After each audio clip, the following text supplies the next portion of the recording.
Hola a todos y bienvenidos a Coffee Break Spanish. Yo soy Mark. Y yo soy Concha. Cuéntame, ¿cómo estás, Concha? Yo muy bien, Mark. Encantada de estar aquí. Un placer, ¿no? Sí. ¿Qué tal? ¿Cómo estás tú? Todo bien, todo bien. And as Concha said, very happy to be here because today we're talking about an interesting grammatical concept and a very, very interesting course. Sí, exactamente. Vamos a hablar del imperfecto. Imperfecto. Do you know, this is probably my favorite Spanish tense, I think. Oh, really? I think you can possibly guess why, but I'll tell you a little bit of that later. Let's just check that everything is going according to plan. We seem to have some viewers, which is always good. We're broadcasting on YouTube and on Facebook, and so if you whatever you are watching, let us know. We always like to have some comments as we go through these things. Let me just also check that we have our slides available here. So hopefully, yes, we have. Oh, look at that! Isn't that beautiful? Perfecto. So we're talking about mastering the imperfect tense. I think what we should do, Concha, is think a little about the past in general, because I think that will help us contextualize. Because very often when we're starting to learn a different language, we kind of think, oh, we've got the present, we've got the past, we've got the future, but Sí. it's not as easy as all that. It's not as straightforward as all that. No, por desgracia no. Unfortunately no, because we have quite a few past tenses in Spanish, as if you you know. say the past tense, we could be talking about the perfect, the preterite, the imperfect, the pluperfect, the past. All of them. Yeah. So many. But today we're focusing on one in particular, and that is the imperfect tense. As I said, my favourite. Okay, let's think about this. We went to Argentina and Chile last year. Have a think about that. We went to Argentina and Chile last year. I have travelled to lots of South American countries. My father used to live in Buenos Aires. These are three examples in English, each of which would really necessitate a different tense in Spanish. Exactamente. We went to Argentina and Chile last year. That's something that happened in the past. It's almost a narrative event in the past. I have travelled to lots of South American countries. You're talking about what you have done. And it's got a kind of relationship to the present, in a sense. Yeah? Yeah. And my father used to live in Buenos Aires. That's something that happened in the past, and it was a closed period of time in the past, but we're describing a situation in the past. Exactamente. Agreed? Sí, agreed completely. Good. Okay. So let's now think about those concepts: went, have travelled, used to live, because we're going to think about the imperfect tense in particular, because that's the one that we would use for the used to live. Exactamente. Okay, it's only the third one that we're talking about here for the imperfect. In fact, the imperfect is used for talking about repeated actions in the past, ongoing actions in the past, incomplete actions in the past, and states of being, feelings, weather, all these kind of things in the past. Eso es. Sí. And we're going to see examples of all of this as we go forward. It describes what we used to do, and particularly when something was done on more than one occasion. So personally, I would say I used to dance every day as a child. I've never told you about that, Concha. I know you're a dancer, but I used to dance every day as a child, I would love to see that. I used to dance every day. It's something that went on an ongoing, ongoing basis.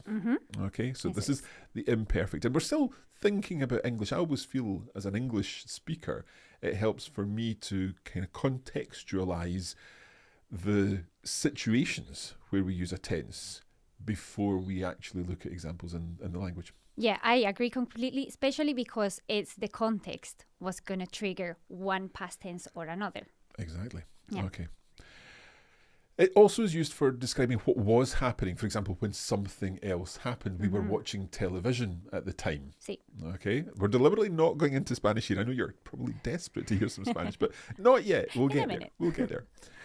And this one we've got to be careful here because it can translate would, but only when we refer to a repeated action in the past. This is I think this is the romantic side of the imperfect tense. Yeah. They would walk along the beach hand in hand at sunset every evening and so on. Sí. It's that kind of would. It's not, I would buy a house in Mallorca if I had lots of money. No. Totally different. Not that one.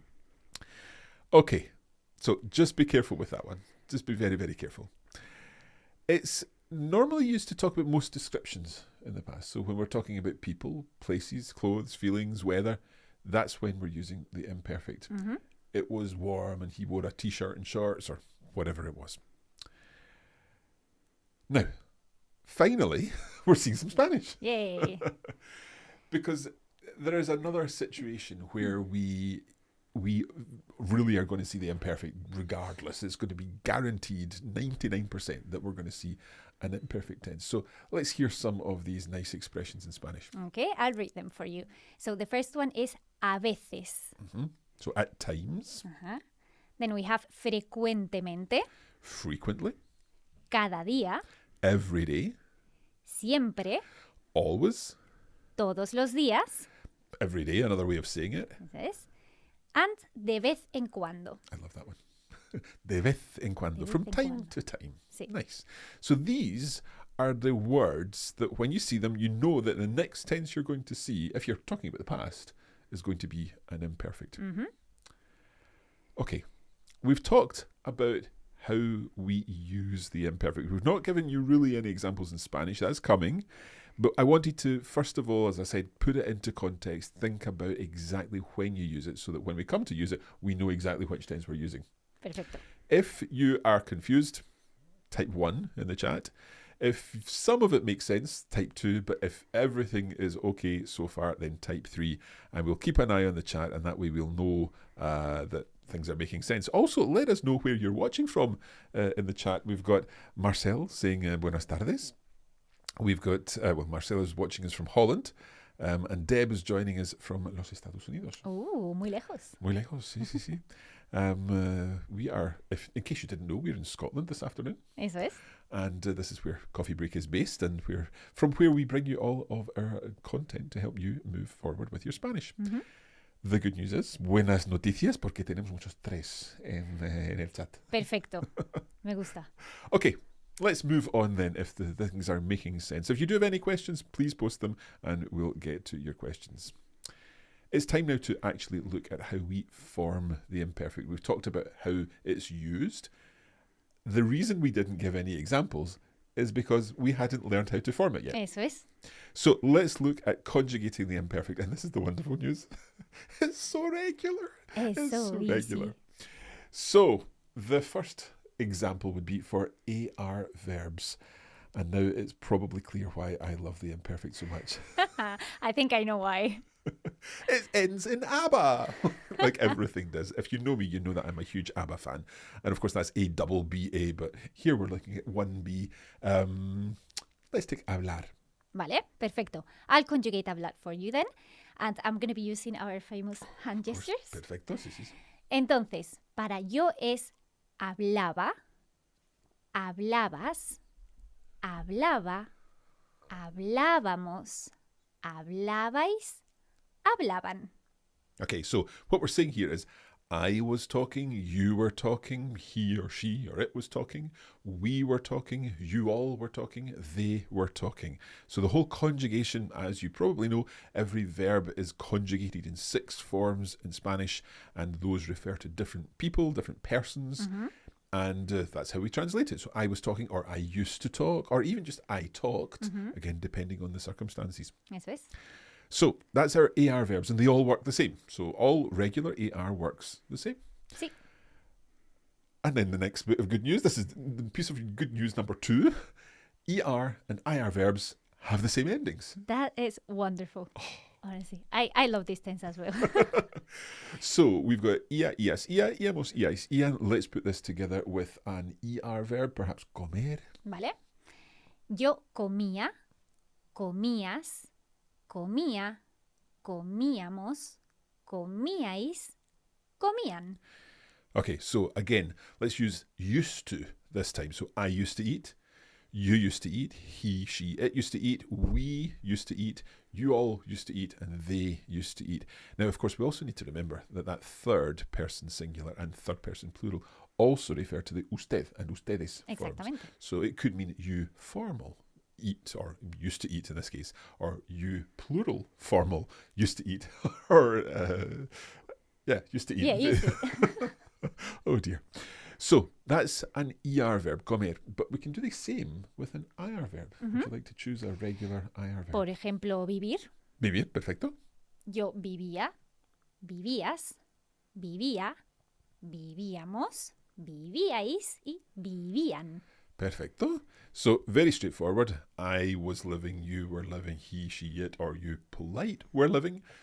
We were living, you all were living, they were living, or you plural polite, or indeed you plural in Latin America. Exactamente. Sí. We'll get there. We'll get there. So far in this session, we've learned all AR verbs, all ER verbs, and all IR verbs. Exacto.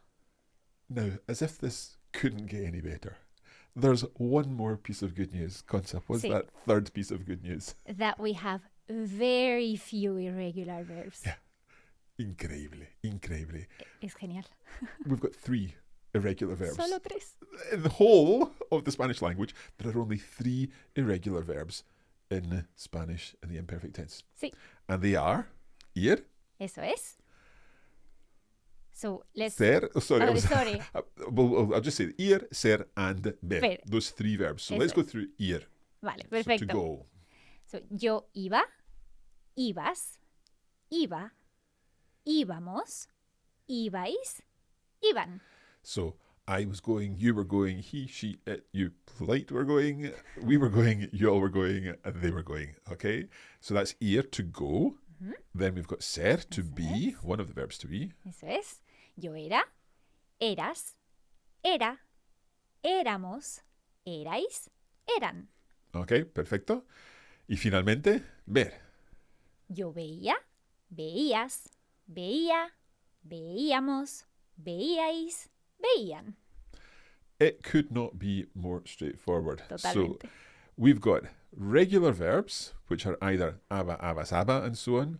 Irregular, those are AR verbs. Then our ER and IR verbs, Ajá, which would be ia, ias, ia. eso es. Then we've got ir, iba, ibas, iba, ser, era, eras, era, and ver, veía, veías, veía. Exacto. Which is a kind of combo, I think, of the, I don't know, it's got the A and the ia and all that kind of thing. So there we have it. That is the imperfect tense. Question, how are you finding this? Are you confused? Does some bits of this make sense? Or is it a case of it's all good so far? So you can put uno, dos o tres en Eso es. el chat. I hope there is lots of tres. Yo también, yo también. Okay, so what we're going to do now is move on to a listening activity. Again, we're looking out for those 3s in the chat, but we're going to look at a listening activity. And Concha is going to read a little passage that she's written about something that happened in the past, because we're going to hear lots of imperfect tenses in this. Now, to begin with, we're going to hear it just with no text whatsoever. So listen really carefully and see if you can pick out some of the verbs that she uses. Once we've done that, we will then hear it with the text on the screen, Eso and es. you'll be able to follow the text. And once we've done that, we'll go through it together Sí. and just go through it line by line and talk about everything in it and talk about all those interesting imperfect tenses. Eso es.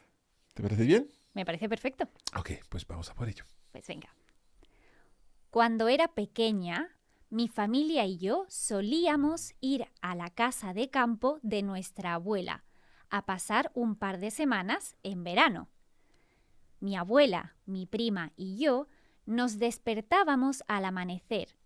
Mirábamos cómo el sol salía de detrás de las montañas y luego preparábamos el desayuno para toda la familia.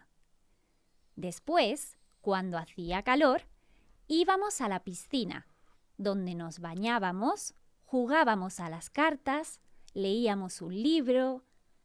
Más tarde, comíamos todos juntos y luego algunos se echaban la siesta y otros veían la tele.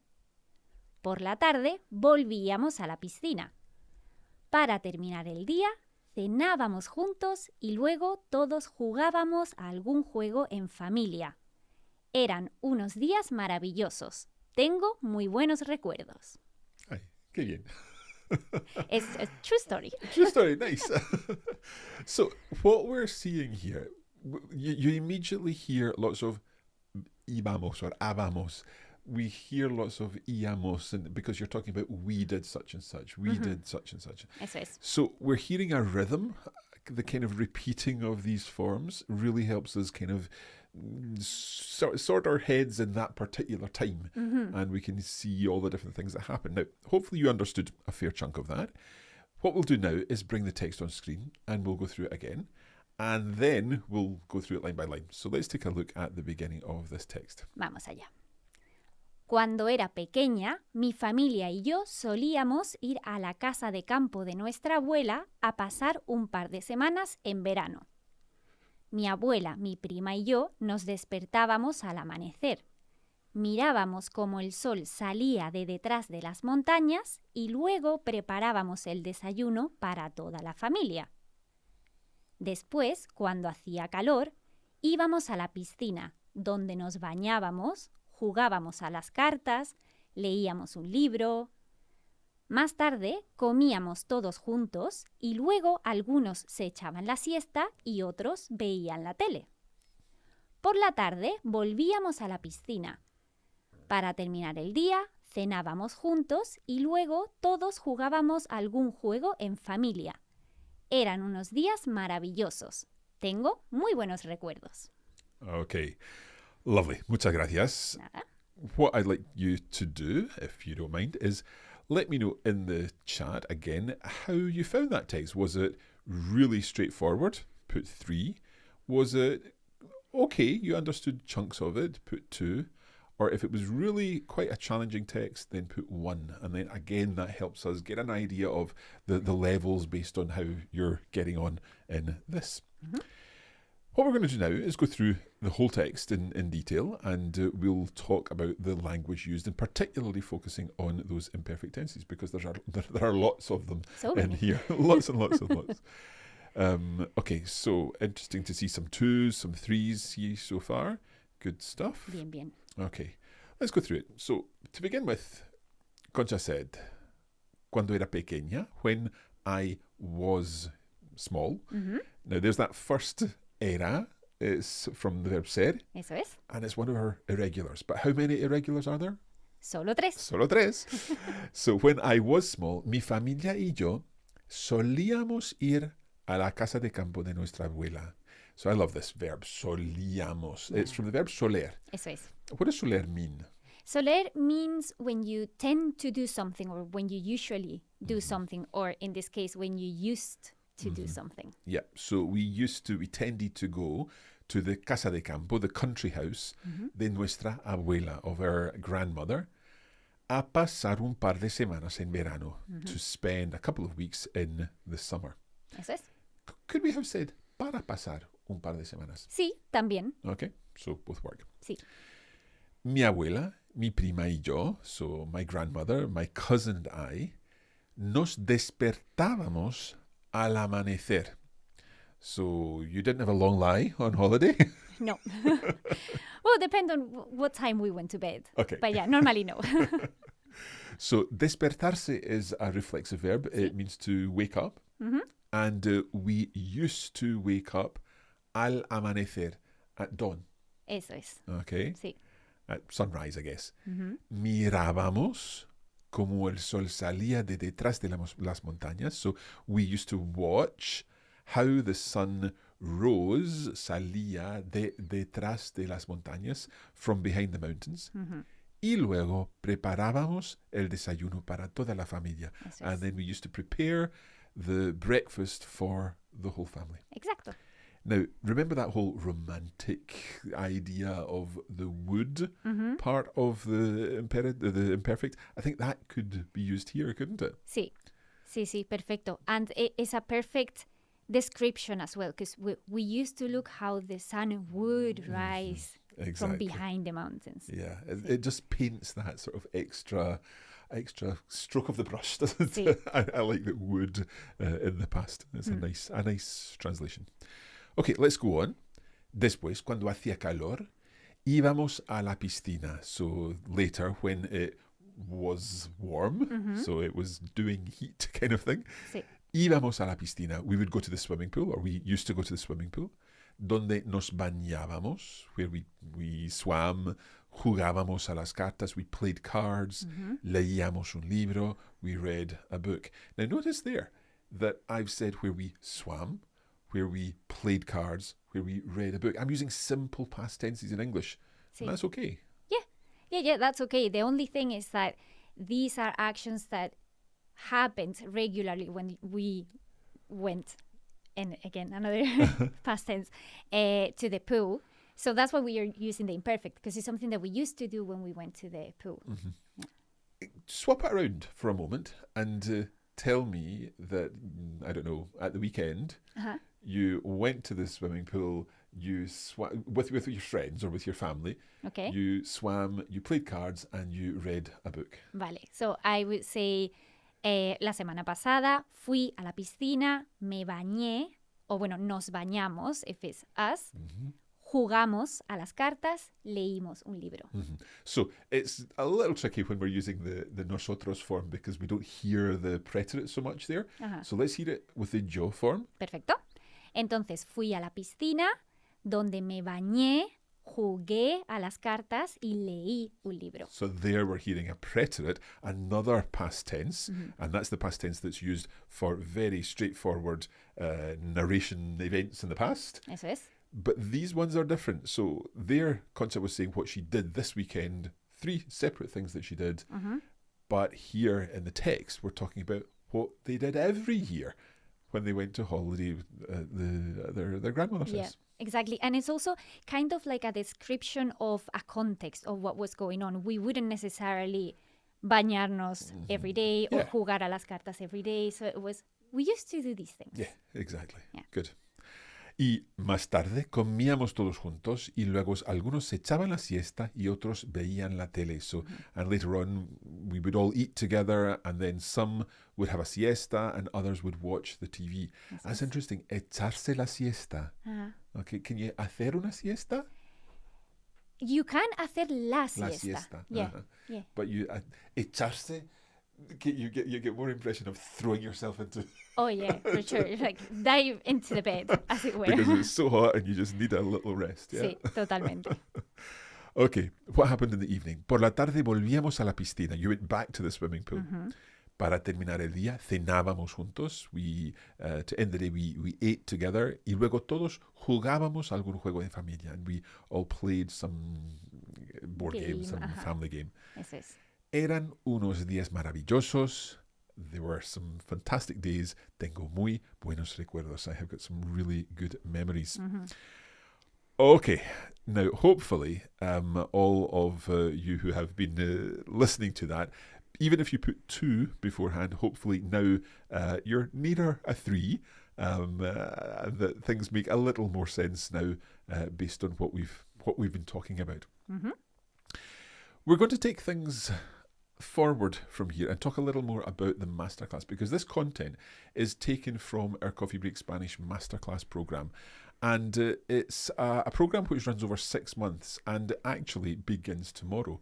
So we thought it would be useful to give you a little more information about this. And while I explain things, Concha, if you can keep an eye on questions. Absolutely. So if you have any questions about this, then please do post the questions in the chat and I will be happy to answer them after I've gone through some of the main details about the masterclass. So, taking it further with the Coffee Break Spanish Masterclass, it is, and that is not the right slide.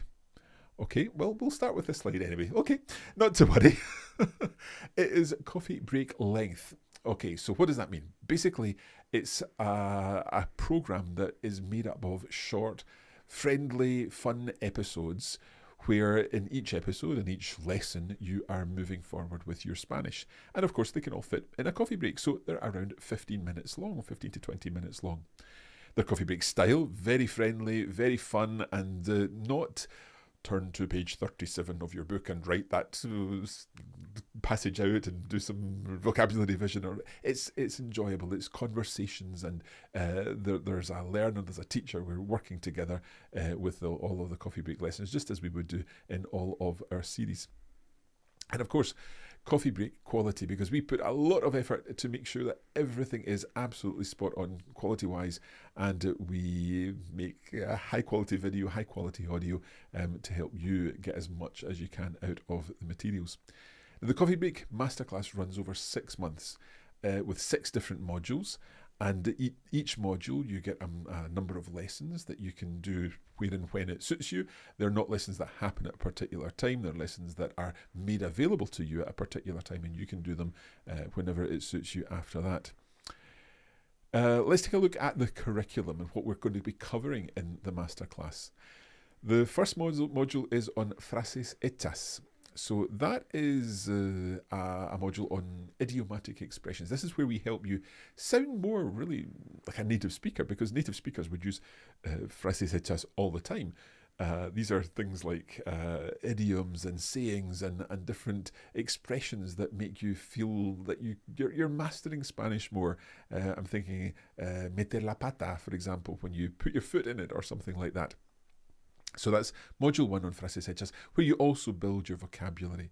Module 2 focuses on tricky verbs. So verbs that you may know, you might be familiar with some of these verbs. I'm thinking, for example, like dar, the verb to give. But dar can be used in many, many situations. Concha, dar is one of those verbs that we use all the time, not just meaning to give. No, you can dar so many, or not dar so many things, but dar can acquire so many other meanings. Yeah. For example, when you say dar las gracias, when you thank somebody. So literally to give thanks, but when you thank something, quiero dar las gracias, I want to give thanks, I want to thank you. Or dar un paseo, También. when you go for a walk. So dar, although dar, that was really strange. Dar, dar, when we use it, it can take on all these different meanings. Sí. So in our module on tricky verbs, that's exactly what we're looking at. We're looking at these kind of verbs that have other meanings too. Module 3 is focusing on false friends, so another vocabulary-based module where we're looking at words which you think you know what they mean, but in fact you don't know what they mean at all because they mean something completely different. So words like actualmente. So actualmente is, it sounds like actually, but it doesn't mean actually. It means right now at the very moment. Lots of false friends in different conversations, and again, you're seeing these within the context of dialogues and practicing them yourself.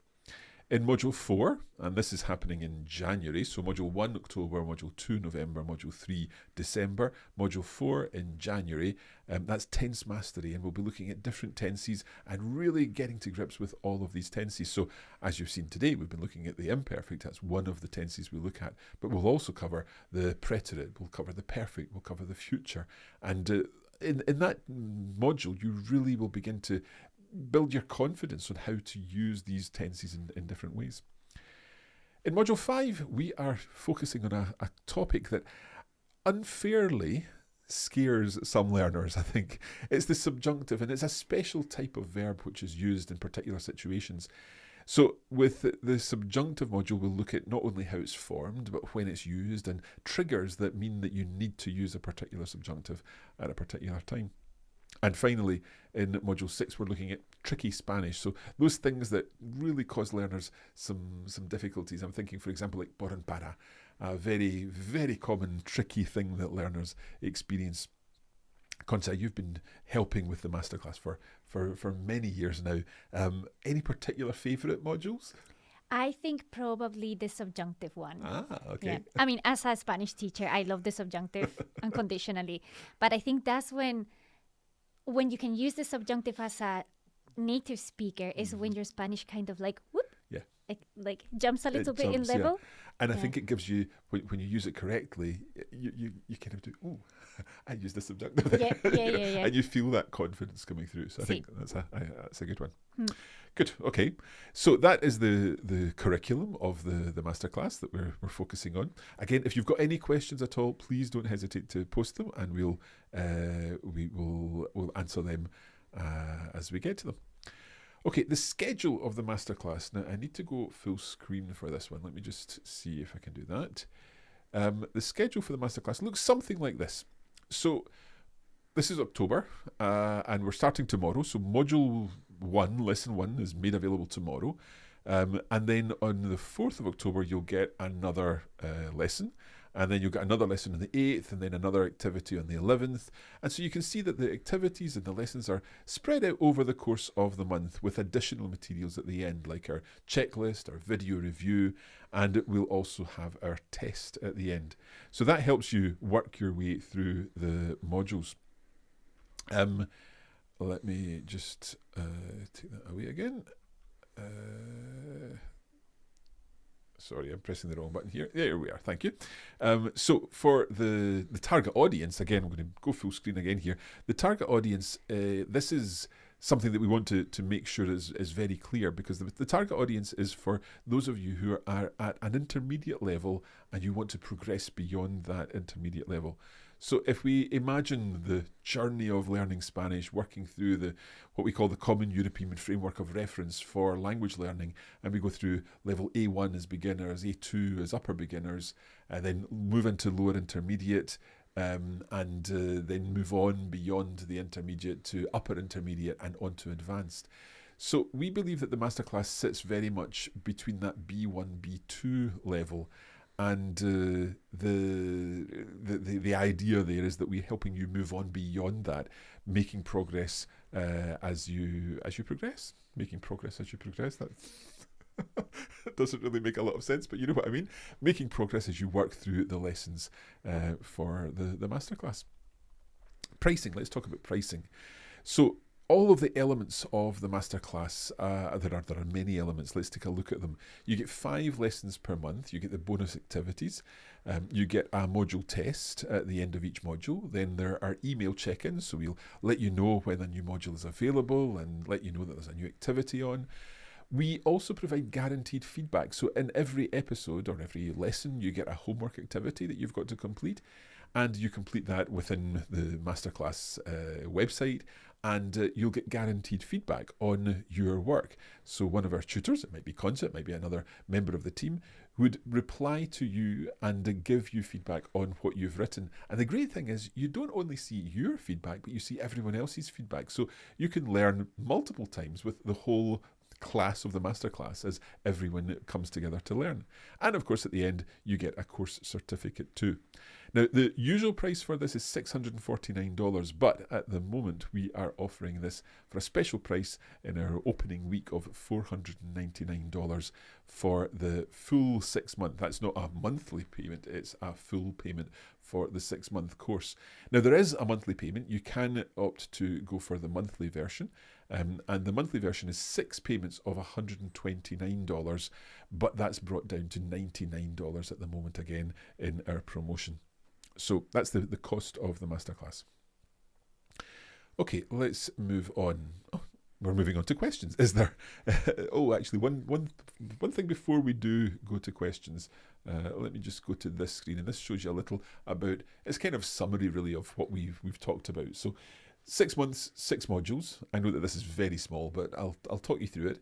5 audio lessons per month. There are course booklets, one which features all the lesson materials. So you've got the transcripts of all the conversations, and you've also got explanations and vocabulary lists. And then you've also got a second course booklet which focuses on, it's basically like a reference guide, which will give you grammar notes and explanations of all of the topics that we cover. There will be bonus resources like our video reviews, checklists to help you consolidate your learning, the homework tasks where you're getting that personalised feedback, and VIP support where your homework's corrected and your questions answered by the team. So you can ask a question at any time and the team will of course get back to you. So questions, as I say, have we got any questions from the chat? We do actually. Yeah, we have a couple of questions. Harry is asking, when is the audio movie of Verano Español due? So that's not quite related to the masterclass. Not quite. One day, yeah. Harry. But Marcy is asking, ¿son todas las clases grabadas o también hay clases en vivo como esta? So are all the lessons recorded or are there any live lessons like this one? Okay, good question.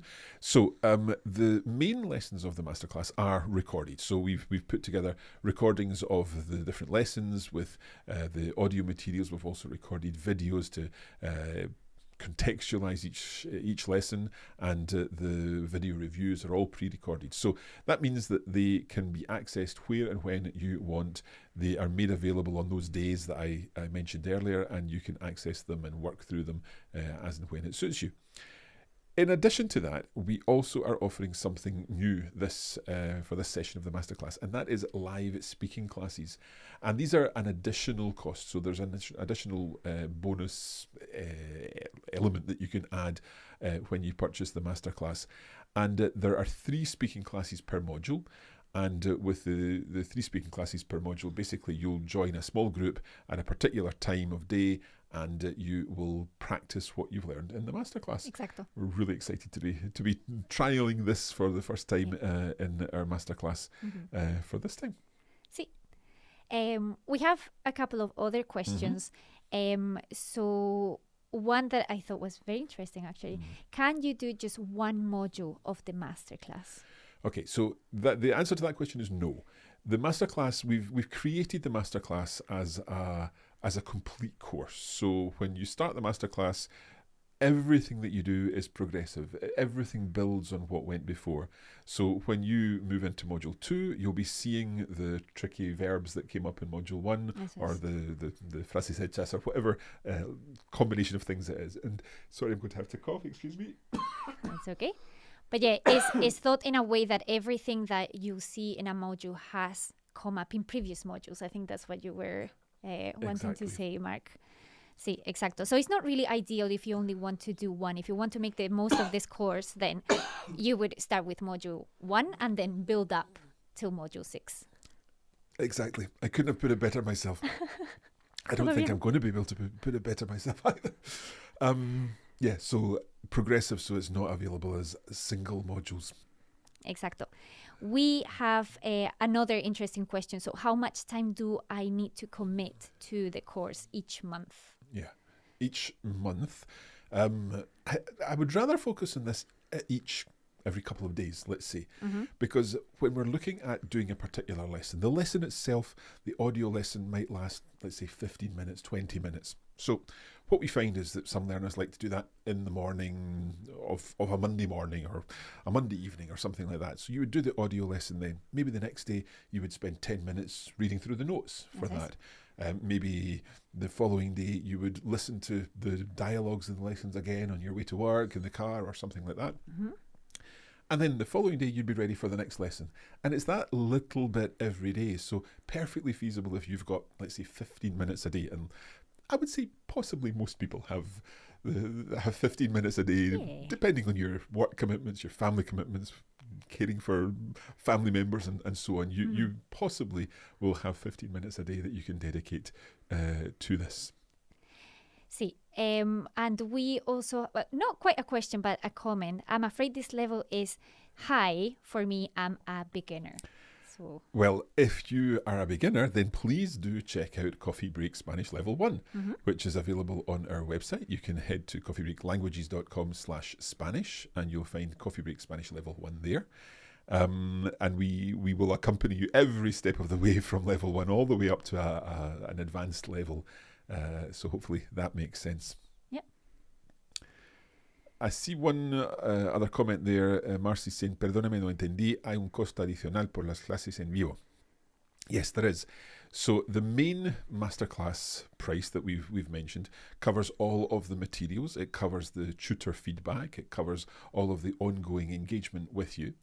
But the optional extra would be to add in the speaking classes, and there are 3 per module on that basis. So it's a small group of speaking students together, and that is an additional cost that you would add in if you wish to at checkout. Talking of which, if you're interested in signing up for the masterclass and becoming part of the class of October 2024, then check out coffeebreakmasterclass.com. If you go to that link, you'll be able to see our 3 masterclasses that are currently available, because it's also available in Italian and French. So if you're an Italian or French learner, you can do a similar class, and you'll find all the information you need there at coffeebreakmasterclass.com. Muy bien. If you happen to be watching this after the event, if you've not watched us live, but you've followed up after the event, then of course, let us know if you have any questions. We'll do our best to answer them. The best way to get in touch with us is by going to our website at coffeebreaklanguages.com and clicking on the little speech bubble icon that appears there, and you can get in touch with us through our chat system there and send us a question, and we'll do our best to answer that. Concha, any final comments on the masterclass? Again, you've been involved in the masterclass, and I think you've seen how much progress students have made over the past many years. Sí. Definitely. As a teacher, I think that's one of the most fulfilling things for me, to see when, the final comment and the final homework task, and I can see that the learner has improved their level so much, and they're incorporating all the resources that they've learned, and it's great. Yeah. Definitely. If you would like to hear more from the learners who have taken part in the masterclass, then again, go to that page, coffeebreakmasterclass.com, click on Spanish, and you can scroll down the page and you can hear from some of our learners who share their experience of taking part in the masterclass and how they've fitted it into their lives, how much they've learned and how they've improved their Spanish and what they can do now with Spanish, having completed the masterclass. Sí. Bueno, eso es todo por hoy. Pues ya está, muy bien. We hope that you've found this useful. Most importantly, we hope that you've learned something, because if you weren't familiar with the imperfect tense before and now you do know something about the imperfect tense, then great. If you did know the imperfect tense, then hopefully some of the examples that we've gone through and the listening activity that we did was useful to you as a little bit of review. Mm-hmm. We also hope that you consider becoming a member of the Coffee Break Spanish Masterclass for October 2024 and taking your Spanish to the next level, al siguiente nivel. I'd love to see you there. Muchas gracias y hasta la próxima. Hasta luego.